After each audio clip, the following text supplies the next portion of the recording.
The Indian Railways recently released a book titled Standard Signages at Stations on Indian Railways. This is a significant step by the government to standardize the signages across railways in India. Hello and welcome, I am Shreya and you're watching the pamphlet.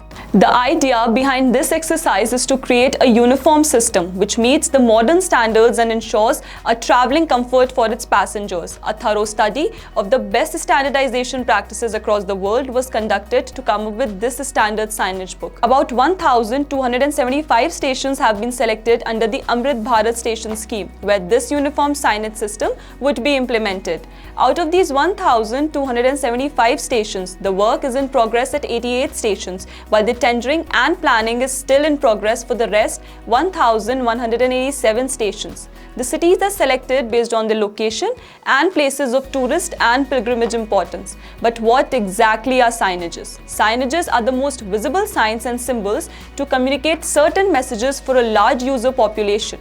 In railways, signages are carefully created symbols at stations that are essential for the proper functioning. They sometimes work as a guide to the passengers and help them in travelling to and fro from several stations. These signages inform the passengers, employees and visitors to the railway station about services available there and help accelerate the activities. They play a vital role during emergencies in safety through orderly evacuation of passengers. Signages are classified into several categories like services, utilities, directions and cautions or prohibitory signage. Now the priority would be given to simple language, clear font, easy to see colors and intuitive pictograms. All this will be standardized keeping in mind the requirement of passengers including women, elderly, children and physically challenged. Some new concepts like grouping of signages and new tertiary boards displaying station names with tricolor backgrounds has been introduced for faster wayfinding. Emphasis is also laid on the availability of signages at key decision-making points.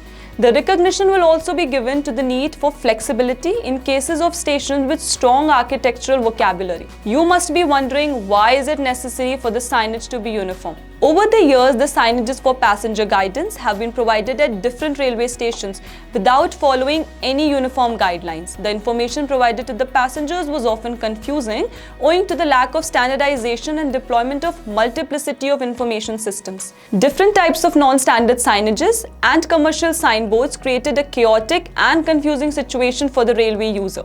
The current system has been inconsistent and inadequate, with some signages overlapping with advertisement and are hence not in the visual scheme of commuters. At some places, the signages were either absent or not aesthetically designed. Thereafter, in an attempt to standardize these signages, the Railway Board issued a circular policy in 1991 and 1995 for the display of pictograms, which were later incorporated along with the written language on the display of signages in an order dated 1998.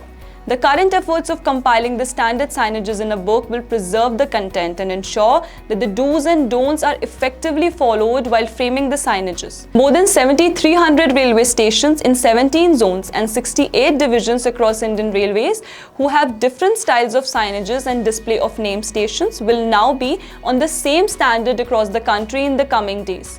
Under the guidance of PM Modi, lately some massive transformations have been made in railways, especially amenities for passengers, quality of tracks and coaches, and improvement of waiting areas. The standardization of signages will add to the much required transformation of our railways. Thank you for watching. If you liked the content, do like, share and subscribe to our channel, The Pamphlet.